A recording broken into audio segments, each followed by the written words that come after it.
We're in the middle of fall break, which means generally there's a break and, students aren't around, so there are fewer things happening.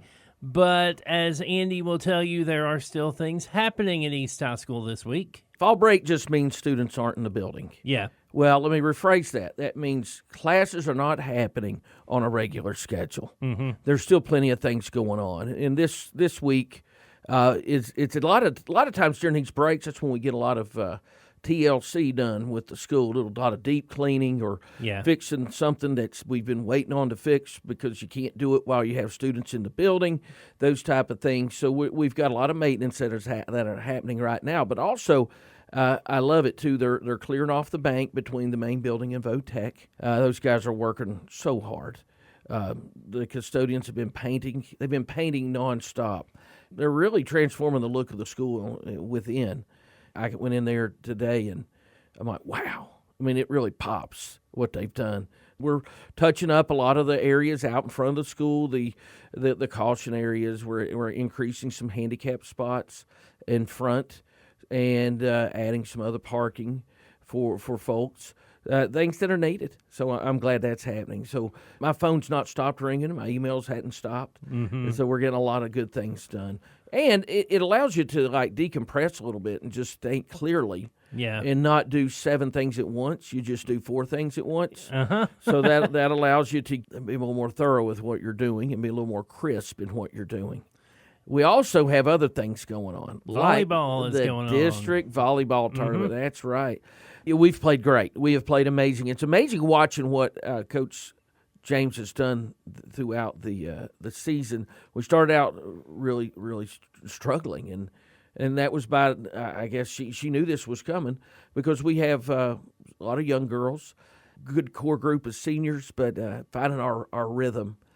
And she was able to do that, and we hit mid-stride and have not looked back. We won 11 out of the last 13 games, and we've been really unstoppable at home lately as well. And that's why hosting the district tournament's been very beneficial to us. We knocked off the 1 seed, giving ourselves a great shot to make some noise. So I'm very proud of them. Chucky Doak's the only team we didn't beat in the regular season, so I would love it if we had a chance to play them for the championship. That would be great because we've talked about the second half of the season being the revenge tour. And that would be the ultimate final revenge there. Also going on this week, we have soccer. Soccer's at Chucky Doak today, and we'll be playing them. And that'll be and then we host the first round of the district tournament on Tuesday at 6:30, and we'll play Unicoi County. Semifinals of the district tournament. We've had a great soccer season, and so we win that one, then we'll have a chance to play for a district championship. So that's always encouraging and exciting to be able to have a chance to raise banners in your building. That's one thing I've always wanted to do is call a soccer game. There are 2 sports I haven't called. Of course, I've done football, baseball, and basketball. The 2 I haven't done, and one of them is not sponsored anywhere in the state of Tennessee, and that is field hockey. The other one is soccer. I would love to call some soccer games, and we're gonna try to make that happen. Just tell me what we got to do, man. We'll make it happen. Yeah, we would love to have you out there do that. That would be exciting. I don't have the Andres Cantor goal yell. I don't have enough lung capacity to do that all the way through. But you'll do your own thing. I can come up with something good. Yeah, of course you can. You do everything great. You're a wizard. If anybody that listens to what you do, they know you're special. You're awesome. You have a gift. And I think part of that is because you are an East alumni. Mm-hmm. I say the world's asking for the best, and that's what they're going to get, an East High graduate. I think you just proved that in your field of work. I don't know if that'll get you a raise or not, but I'm trying, man. The way I got the job I have, believe it or not, is because of East, because my friend Mark Ferguson, who works here now in the studio next door, he was calling games that we had to play the next day because, we didn't have any transmitters that were on after, it got dark. They would record on cassette tape and play the game back on Saturday morning at 10 o'clock. Mm-hmm. And we beat Crockett 30-29, went for 2 and scored on it and won that game.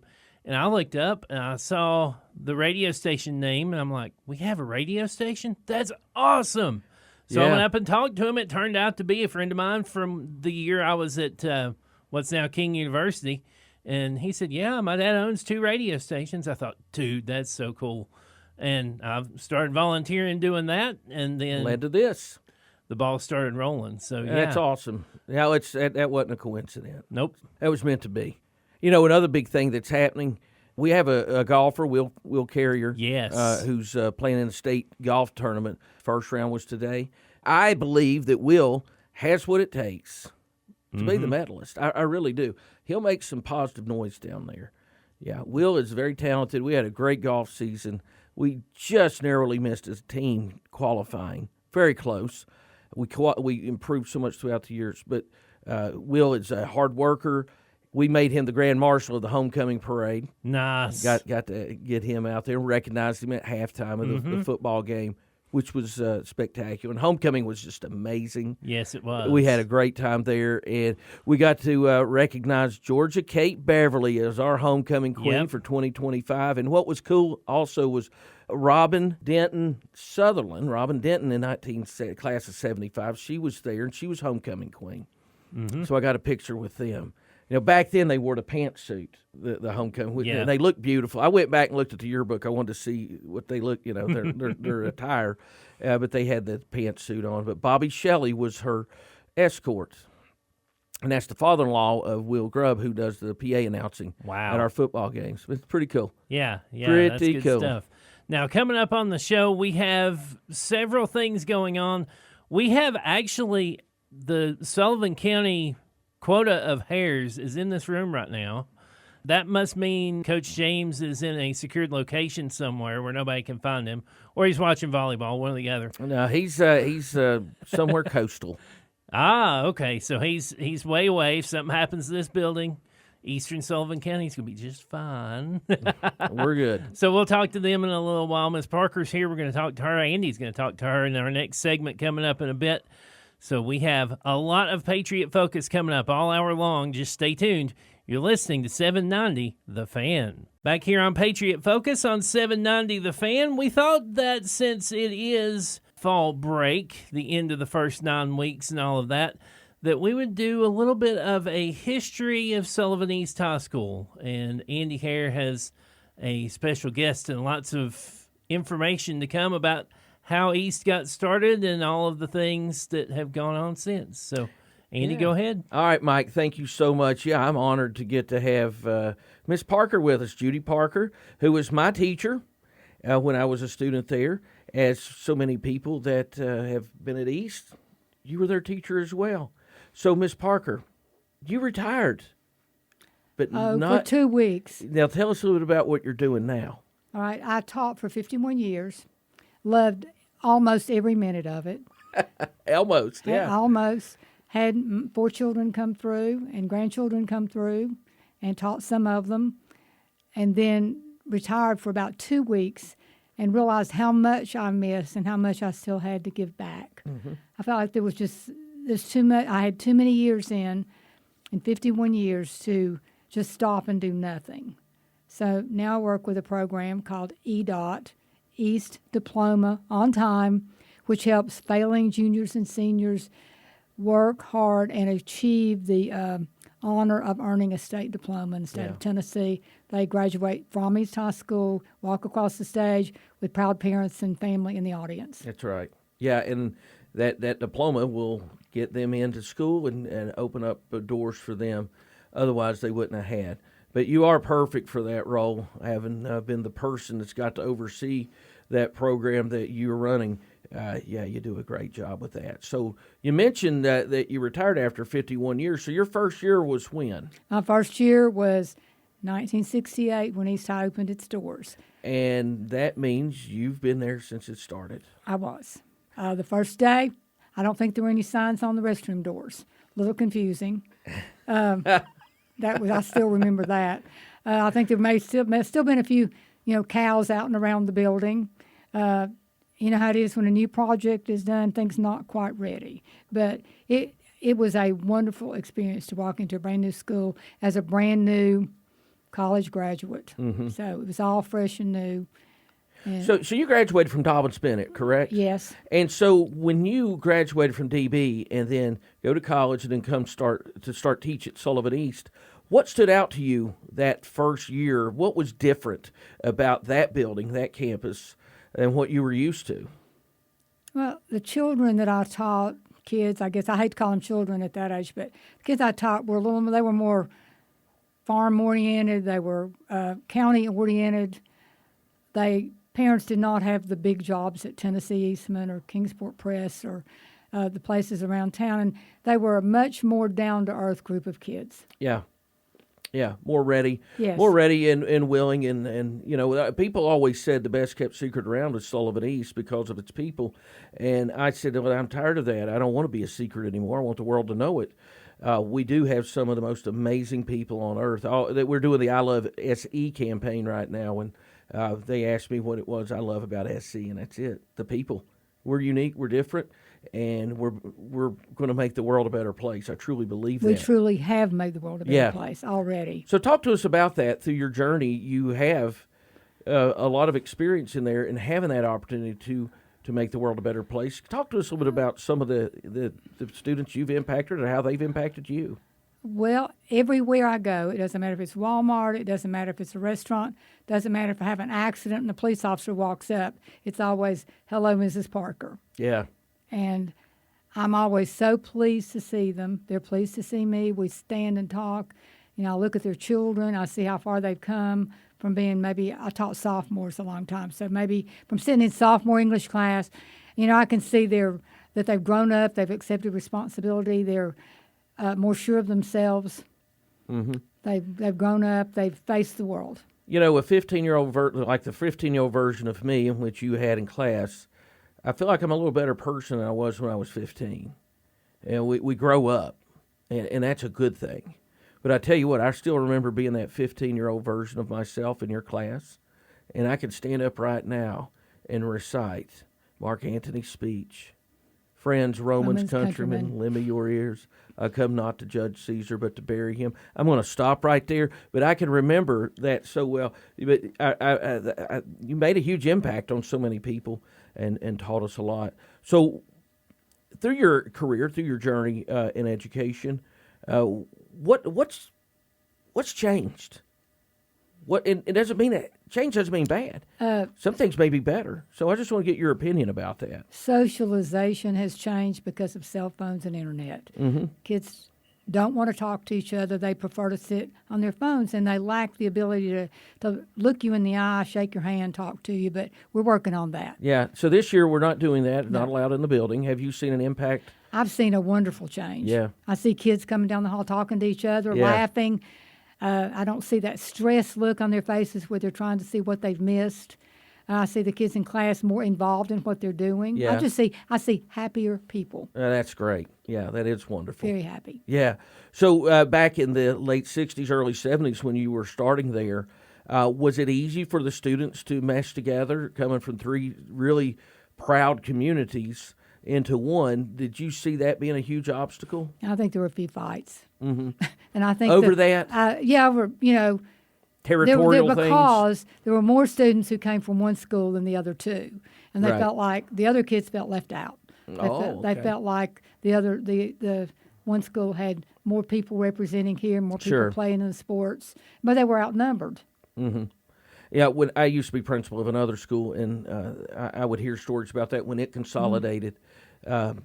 Hearing about that was always something. People want equality. They want to feel like they have an equal share.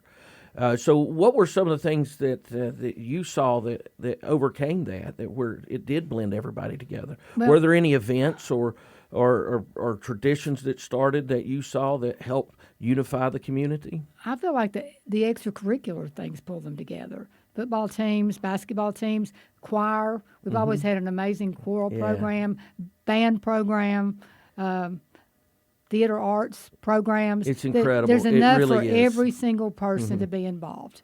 They may choose not to, but they're the ones missing out.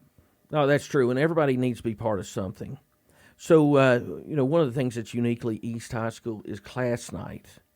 And you can remember when that started there, and I think that something like that is another thing that could bring everybody together. I've been fortunate since being principal. I didn't have to worry so much about that because all that work was already done. But people like yourself and others, when the school did open, to bring everybody together. Now, let's talk about some of the great things that you've experienced there, or people that you've taught. Is there anybody that stands out that went on and did amazing things that really stand out to you? Well, this past Saturday night, I went to the class of 75 50th reunion, and I spoke to different ones. One girl's a physician. Emergency room physician. They had planned this reunion so well and invited the teachers. It was amazing what they did. Yeah, it was. So one of the other people, you had Pam Reeves. Pam Reeves was a federal judge in Greenville. Which was unique about that is not only was she a federal judge, she was the first female federal judge in the state of Tennessee. She was also the first female president of the Tennessee Bar Association. That's right. And her mom was my babysitter. There you go. See? There's a lot of great things that are happening there, and you've been part of every bit of it. And I can't say thank you enough for that. East High is a community. We are a community. We care about each other. We help each other. We stay in touch when we're out of school. We help each other in case of accidents or illness or fix food, get together, have end-of-school picnic, Christmas picnic together. That's right. With our teachers. So one of the things I like to say is that, East High School is technically not located in a municipality or in a general community. Sullivan East is the community. Yes. And so we try to operate that way. And because of people like you and so many others that help to create that, we have a strong community. So, Ms. Parker, thank you. You're welcome. You're listening to Patriot Focus here on 790 The Fan, and we have more coming up, so stay tuned. Back here on Patriot Focus here on 790 The Fan, we continue the parade of the Hare family as Andy is here, and he's got his brother Hank side by side with him, and they're going to talk about elementary school situations and the fact that they're both principals. I'm sure they'll commiserate about that a little bit too. Yeah, Mike, thank you so much. Yeah, Hank, it's an honor to have you here and get to sit with you. Man, you have been my hero growing up, and so there's a reason that I do what I do, and it's because I've watched you your whole life. So thank you for that. And you bring a great perspective to things. Not only did you go to East, your kids went there, but you've also worked at Mary Hughes, you've worked at East Middle, and you work at Bluff City Elementary School as the principal now. So talk to us a little bit about that journey. I actually started at East High School. Yeah, that's right. 1994, I started teaching there, and I'm in my 32nd year right now. So I have got a great perspective of just the entire East community, all the way from Mary Hughes all the way up to the middle school and to the high school. And I see, here's the bottom line. Kids are kids. They really are. They want to do well. They're going to make mistakes and mess up, but ultimately, whether they're 5 years old or 18 years old, they want to succeed. Yes. Yeah. Nobody wakes up in the morning and says, "You know what? I don't want to do well today." Everybody wakes up and wants to do well. Yeah. And I've been blessed to get to see students learn how to read. All the way up to watching a former student, James Shook, win the national CTE machine tool competition. So I've been blessed to see a lot of great things. That is a great perspective, that K through 12 connection that we talk about. You've lived it. You do it. And that's something we try to do at Bluff City. We really try to implement what you're doing at East High School. I always say East High School drives the bus for us. You really do, because we know, having you as a brother, I know the end game, what they're striving for. So I'm trying to incorporate things at the elementary level to prepare them for that. I do like to give a big shout out to our 5th grade students. We've got several of them that are on the first robotics team at an elementary level. We don't have any other elementary robotics team in Northeast Tennessee. That's in all schools. And Bluff City is setting the setting the bar with that one, and that's Casey Johnson, our Yes. teacher, who decided to do that. Talking about that today with some parents at East whose children are involved in the robotics program at the high school level, and they were bragging about that and the work that Margaret Trent's done at the middle school, knowing that now from every step of the way you get exposure to that. I appreciate you doing that and allowing us to all work together, because when one of us wins, we all win. Yes, and you do an unbelievable job at promoting East as that bus driver, so to say, because you bring our kindergartners up and they go through. I've watched them cut your hair. Yeah, they have. In cosmetology, that's fantastic. You bring every grade level up for something, whether it's to watch a play, whether it's to watch a concert. Every grade level in elementary school is going to get to experience East High School. That's rare, my friend, and I appreciate that. Well, thank you. What is it like when those kids come back to school after they've been at the high school? Are they calm? Are they chill? What's their mindset? They're floating, man. It's like they've been at Disneyland. Every one of them know that East is a place of unlimited options for them. Yeah. And when you're 7, 8 years old and you get to see a greenhouse, a lot of them's never been in a greenhouse. When they see that and they see these plants growing, things like that just fascinates them. What is it like when our kids come to them? There you go. I wanted to touch on that. I'm glad you brought that up. One thing that we do, and the other elementary schools, Emmett and Mary Hughes do as well, we love having your guys and gals come down and open car doors. The other day we had your dance team doing their dance routine as the car drop-off happened. Yeah, I thought that was cool. And it was an unbelievable promotion, not just of your school, but of the community. Like you said, we're not just developing a group of kids to educate. We're developing a community, and East High is that center. And hey, I'm just following your lead, man. Shoot, listen at you. You're nuts. You're the one. People, all when I see them, they're like, especially his kids, they're like, which one's older? I said, which one you think? And they all think, I'm much older than him. I mean, look at him. He's got a thick, full head of wavy hair. Listen to this Handsome. guy. He's got facial features. Look at me. I'm just... This guy's a promoter. But you don't do this for yourself, and I know that. You never have, and that's stuff we've learned from our parents. We're all part of something bigger, and it's up to us to try to make things better than how we found it. Yes, and that's something that we try to develop at our school, at the elementary school, that there is something bigger than you. You are part of something called a community. That's right. An East community. And I really believe over the last 5 years, this thing is, we're riding a big wave right now. I really believe that. Yeah. I remember getting into education. I played college basketball for 4 years, so I had to get a degree while it was free. And I said, I don't care what it's in, just as long as I can get a degree, what can I get a degree in? And my counselor looked at me and said, well, we can get you a degree in PE and behavioral sciences. I said, fantastic. So when I graduated, I'm like, now what? Because I wasn't certified. And I went back to Milligan and got certified to teach school. I started East High School, and I had no classroom. I floated for 6 different classes and taught physical science, biology, and PE weights. And I was overwhelmed. I was like, wow, I don't know if this is for me. And at the time, the Marine recruiters used to set up shop there 3 days a week. Yeah. And I did. I went up to the recruiter and said, what can a 22-year-old man, college graduate, what do you got? And he said, man, we'll make you a second lieutenant. All you got to do is pass this physical fitness test. You're in. I did the physical fitness test for them during my plan period.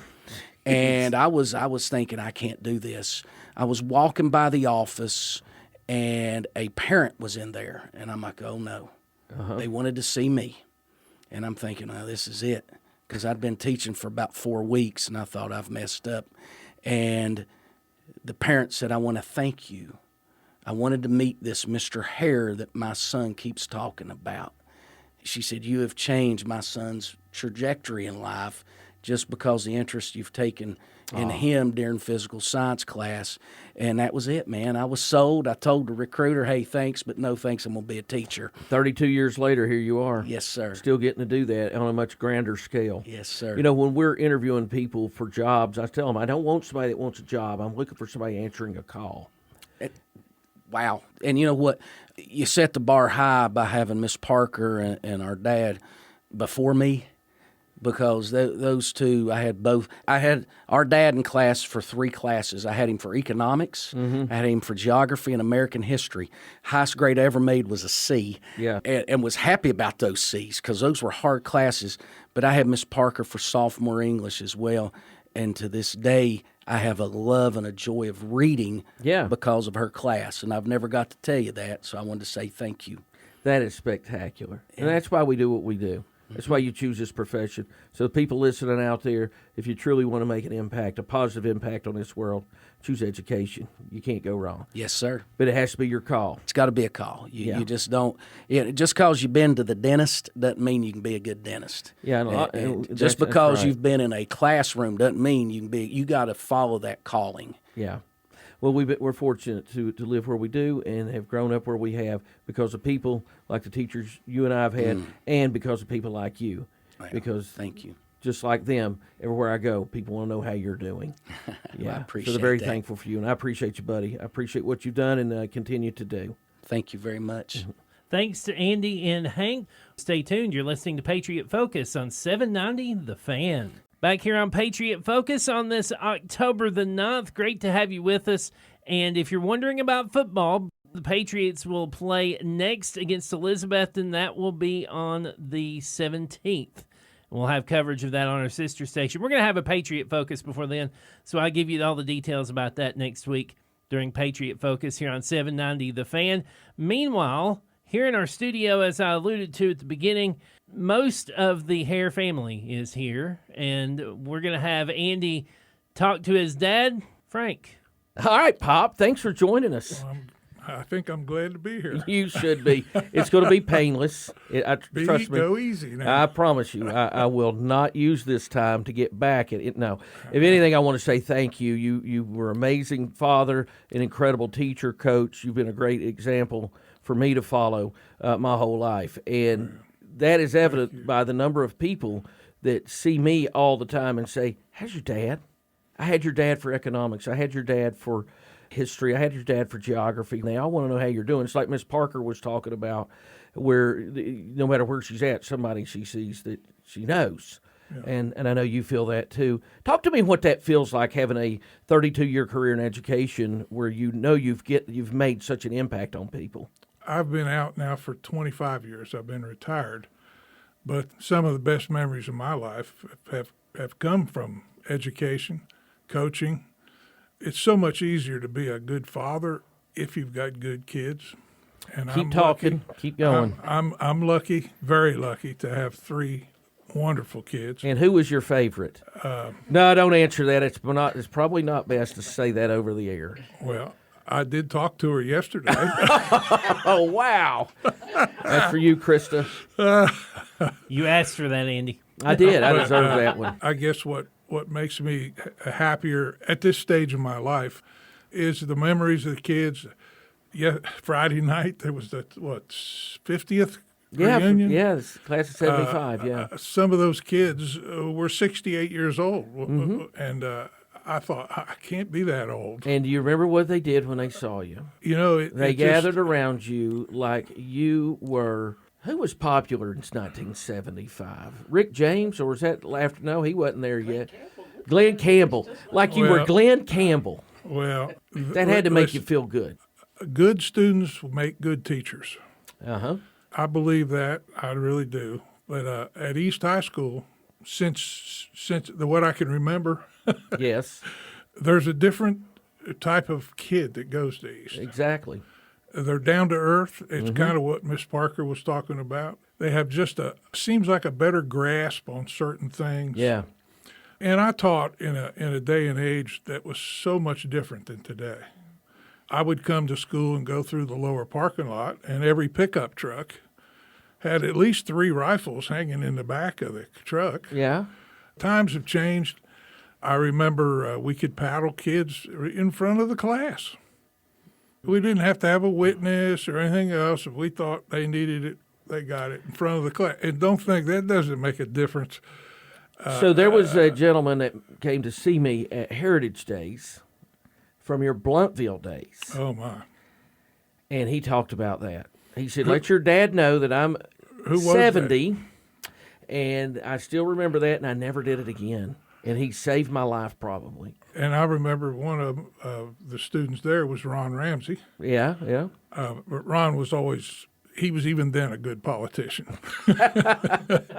But I couldn't have found a better way to live my life than teaching school. What was the best part of being a teacher? It's the classroom. I could teach today if all I had to do was be concerned with the classroom. Well, let me tell you this. People the ages of 14 to 18 Yeah. are well, still teenagers. Yeah, They're right. still forming who they are, and they need leaders and guides and mentors in their life like yourself. Yeah, and they mentioned the cell phone issue. No doubt in my mind. Probably the your 4 years in high school and middle school too. You develop so much that they are missing today because of the phone. They don't know how to socialize. It's hard for them to develop a personality. Yeah, and that's why I think it's been so good that we've instituted Yeah. the no cell phone policy. I mean, of course, their phones are there, but they're not using them. Right. They have to really get creative and sneaky to do it. Yeah. But as a result, I'm seeing some of that resurgence in that communication and developing that relationship piece. I actually see boys and girls holding hands walking down the halls. Wow. Yeah, chivalry's back. Well, I do miss teaching. I actually do. Some days I wish I was teaching again. Mm-hmm. I remember when I was in high school and I had some of these haughty-taughty teachers that kind of strutted in the room and strutted out. And, and I said to myself, you know what, I want to teach school. This is in high school. I said, but I'll never be like that. And you never were. And I respected the kids for who they were, and I think I developed a rapport, and it didn't take me long in a new class, take a week or so, but I still have kids calling me from all over the country. I had a kid call me it's been about a year ago, from Hayes, Kansas. Yeah. Oh, wow. He's a grain trader out there. He invited me to come out and hunt. He knew I deer hunt. He said, I've got access to millions of acres. I got 2 or 3 friends out there yet, too, in other areas. But I don't know how many kids I taught or coached. But I just enjoyed it. Probably would have done it for nothing. I did do it for nothing, really. How much did you make your first year? My $6,000 was my first year. That's $500 a month divided by 12, but you didn't get paid that way, did you? I got 10 months a year. Yeah. They didn't think we had to live those other 2 And months. what did banks do back then for those 2 months you weren't working? Well, the banks said, because you're a teacher, you don't have to worry about those other 2 payments in the year. We're not charging interest. Could you imagine that happening today? Wow. Well, that was a day and age You when talk about things changing. Yeah. many different types of people in society were given a little more respect, maybe, or understanding. But yeah, it was tough. 2 years there, I coached football and baseball. First 2 years I was at East, and girls basketball and girls track. 4 sports, for the amazing figure of $1,100 for all 4 sports. And you know what? That was probably the best 4 years of my life then, too. Oh, that's awesome. We had a great bunch of kids. It's a lot of times it's not how you drive, it's the car you drive. Yeah. It performs sometimes better than you. And Yeah. I've always felt like most of my kids were just a little ahead of me, but I didn't let them know that. When you mean your kids, you mean your students and your players. Yes. Oh, everybody, all my players, students. I had a girl come up to me I was down at Irwin watching a basketball game. She said, "Coach, could you come and I'm a teacher here now. Could you please come to my classroom?" And I did, and this is during the game now. Yeah. There we are. And she said, "Do you notice anything familiar about this classroom. It looked like my old classroom.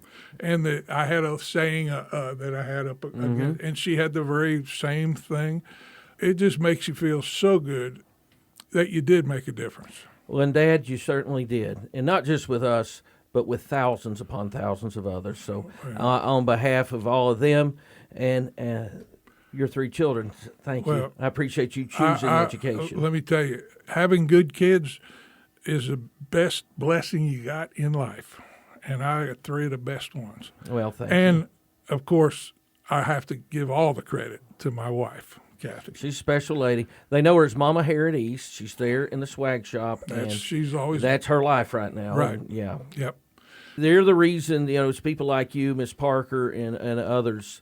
You all are 2 in a long line of people who have made East what it is today. And I'm so thankful for that. And you all laid an amazing foundation, and we're only building on it to make it better. So thank you, Pop. You're doing a great job. Thank you. We have Patriot Focus continuing on here in just a couple of minutes. You're listening to 790 The Fan. Patriot Focus continues here on 790 The Fan. Great to have you with us today, talking about all things Sullivan East.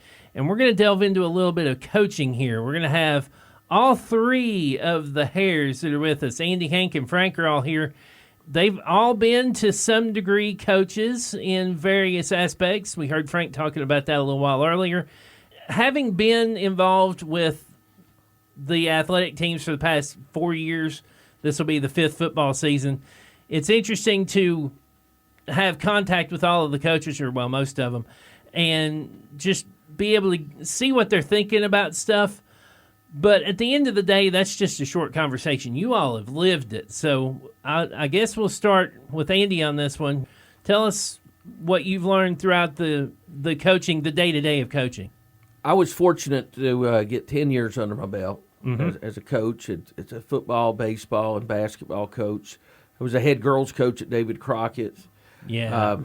And you know what? I learned something. My athletic director then, Roger Jackson.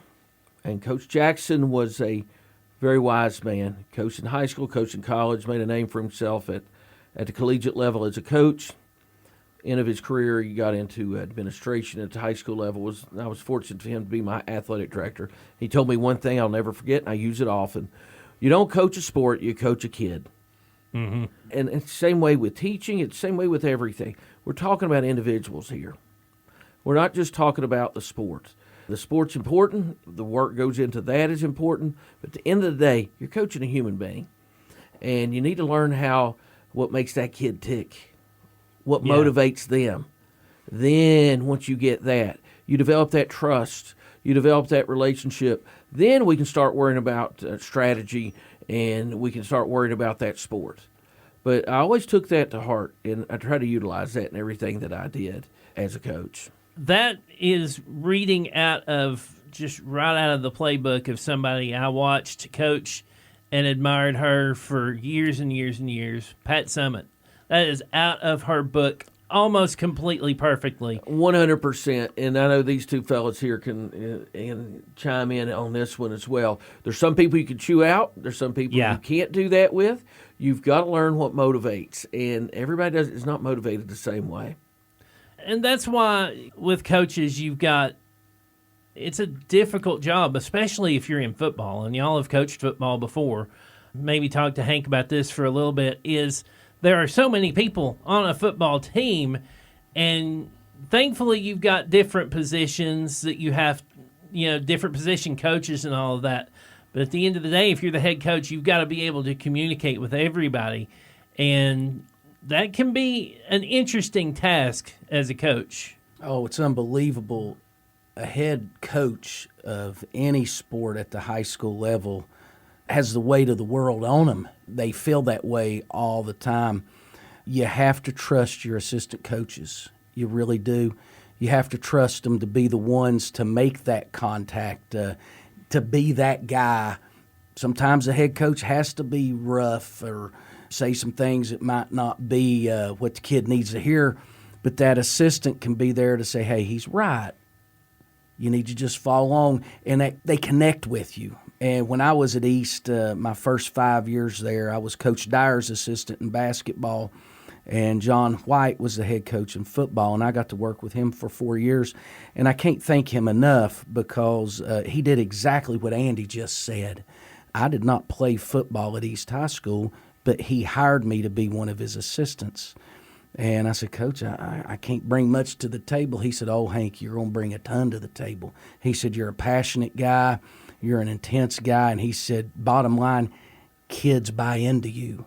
He was right. And I had really great relationships with those kids, could get them to buy into what we were trying to either run or what we were trying to accomplish.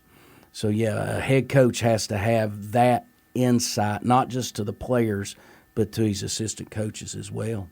And the coaching profession, and I'm sure Frankie can speak to this a little bit, is about the relationships, about how you build. Yes, you're going to tell them how to run through this hole or how to run the pick and roll in basketball or how to throw the ball to second to where the second baseman can get it to first to get the double play.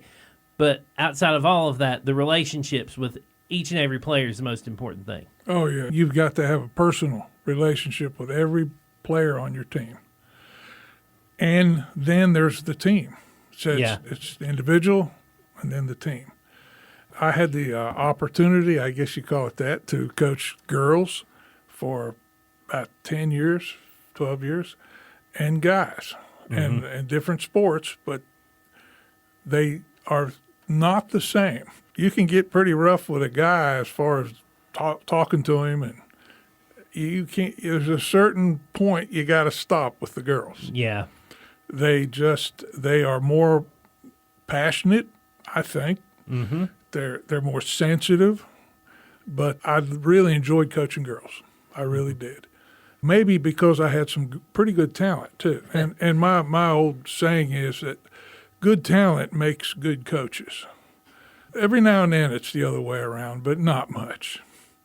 I think you got to have the horses if you're going to plow. Yeah. If you don't, well, then you got to figure out how to manipulate the plow. Yep. Sometimes at East, a coach has to do that a lot. You know, I'm going to or did anyway. I'm going to piggyback off what you said. I was blessed to get to coach girls as well. And one thing that I found, they were self-motivated. You know, when you're coaching guys, you got to try to figure out how to motivate them, how to get them fired up for the game, how to get them to dial in for the practice session. Girls came prepared mentally about every single time I had a practice or a game. They were just, they had a different motivation about them. So you didn't have that energy of having to try to motivate them. Right. Something I learned over the years. I have a story. I won't mention names. This happened in 1976, maybe 75. I had a really, really good girls basketball player. She would average whatever she wanted each game. She had a father. This particular father wanted his daughter to play at UT. Well, how do you tell somebody that your daughter's really a good ball player, but not good enough for UT? Probably, So you don't, because this guy was a big man in the county too, and a lot of people still remember him probably. So what happened was I took my girls' team to East Tennessee State to watch them play Tennessee. That's a long time ago now. Mm-hmm. And after the end of the game, I went down on the floor, and I saw Pat Head at the time, not Pat Summit, Pat Head, on her hands and knees, crawling underneath the bleachers, dragging basketballs out and stuffing them in the ball bag. Mm-hmm. She looked up at me. I said, Coach Head, I'm so-and-so. I introduced myself, and she stopped what she was doing. I said, I have a girl who is an extremely good athlete, and her father wants her to play for you so bad, for Tennessee. I said, I want to let you know that I think she's the best girls player I've ever coached. I don't want to tell you, though, that she's so good that she could probably score 50 a game for you. So I'm not going to tell you that. But is there any way you could come and watch her? She said, yeah, when do you play next? And this was on Saturday. I said, we play Monday at Central. Oh, I know Central. I've been there. But yeah, I'll be there. Pat Head, University of Tennessee. The game starts. I look across the floor, and guess who's sitting over there? Pat Head and her assistant. Yep. And this girl scored about 28 that night. We won. She came over to me. She said, Coach, she's a player. She is a real player. And she said, I understand what you're saying about her ability. She's about 5'10", and she said, I don't know if she's going to be quite good enough for us, but would she be interested in playing at Tennessee Tech? I said, oh, my, yeah, I guarantee you she would. So I said, but you see that man over there with a cowboy hat on? She looked over. I said, that's her dad. And her dad wants her to be a Vol. He's the one that's going to be the tough one here. She said, I'll take care of him. She walked across and talked to him for about 10 minutes, 15 minutes. The guy, I never saw him just happy. Long story short, the girl did go to Tennessee Tech. Pat Head's one of her best friends was the head coach at Tennessee Tech. She graduated from Tennessee Tech, played 4 years there, and retired after 30 years as a professor at Tennessee Tech. There you go. And Daddy was happy, too. Yeah. But the girls there's so many different little things about it, but they are more memorable sometimes. Well, let me just tag onto that, Pop, if you don't care. As a administrator who has to hire coaches, that's what you're looking for. That person who's going to know the kid, who's going to know the family, who's going to go that extra mile, who's going to crawl underneath the bleachers because it's not too good of a job for them. They're not too big to crawl under a bleachers to get the basketball. If Pat Summitt can do it, my coaches can do it. If you can go to Pat Summitt and ask her to come watch a player, my coaches can go and ask somebody. That coach could come visit also. Going that extra mile, that's what we're looking for. That's why people to this day want to know about you and check on you and see how you're doing, because you went that extra mile for everyone that played for you or had you as a teacher, and same for you, Hank. Now, Pop, you did coach in a different era with basketball. It was the end of an era. What was that era, and why was it different than today? We played 3-on-3. There you go. Basically, you had an offensive unit, 3 players, and a defensive unit. Each half of the court was like a 3-on-3 game. That's what it really was. I think we did that for 2 or 3 years. Then we went 5, full court. The basketball was the same as the boys? Yes. I had a girl scored 56 points in one game. Yeah. With the boys' basketball. But it was 3-on-3. So that's not going to count for, I guess, for the scoring record or whatever. They do put asterisks now. You look, Jennifer Taylor's the all-time leading scorer of anything in Northeast Tennessee from Crockett, and they have an asterisk by her name because it was the 3-on-3 era. Yeah. 2 completely different games, and I think it's better for 5-on-5. Yeah. Better, much better. Better game for everybody. Well, you mentioned something about that one player's parent. So, Hank, you've had 3 kids go through there. Pop, you had 3 kids go through there. Tell me, what advice do you have to parents? Yeah, I could get all philosophical here and try to be, because my kids are out of high school now, and Jenna's still at Milligan playing. But I'm just going to be honest, folks. Being a parent of an athlete playing is difficult. It's hard to sit up in the stands and watch your child not get to play, or watch them not get the ball handed off to them, or watch your child not get to start on the pitcher's mound one night. But it's also exciting to watch your kid get to be part of a team. And it is difficult as a parent. I'm not going to sit here and say that it's not. But you know what? The guy sitting to my left here, our dad, he said, Hank, don't ever play a game for me. He said, I want you to play a sport for yourself and for your team. And you know what? That is resounding. It really is. And when I start getting frustrated. I start remembering those moments of Dad saying, hey, don't play this sport for me, for your parent. Play it for yourself and for your teammates. That's advice I'd like to give. That's what I want to tell them. Yeah. Enjoy the moment, parents, because that moment goes by really, really fast. And add to that a little bit, I've been on both sides as a player and a coach of winning teams and losing teams. And it's much harder to play on a losing team, not just because you're losing. Because what we're talking about here, the parents don't want to see their kids fail. Right.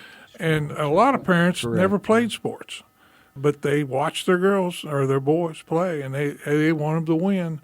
And not everybody can win. It's so tough as a coach to deal with players and parents. But the player has to know that they are the reason that the coach is there. They're the reason the parents are there. That's right. My advice to parents is be scarce as you can possibly be when it comes to advice to coaches as to how to coach their child. You know, one of the things I like to tell everybody, it's not me versus you or you versus me or me and you versus them and or them versus us. It's just us. We're all on the same team here. And I can honestly say, I don't know of any coach.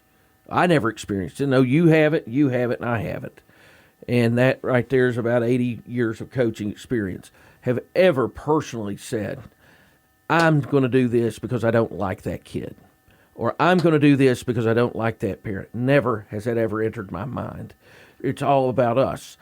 But it is difficult when you see your child sitting there, because we all think, well, they could do just as good. And maybe they could. I don't know. But it's not their turn. Whenever they get that turn, we'll find out. But at the end of the day, we're all in this together. Yep. And that's going to do it for this edition of Patriot Focus here on 790 The Fan. I want to say thanks to everybody who's been involved, including Andy, Hank, and Frank. And Andy has one more thing to say before we get out of here. You know, Sullivan East, like I said, is one of the greatest places on earth. I love SC because of the people. And it's because of the people that I get to say I can't hide my Patriot pride.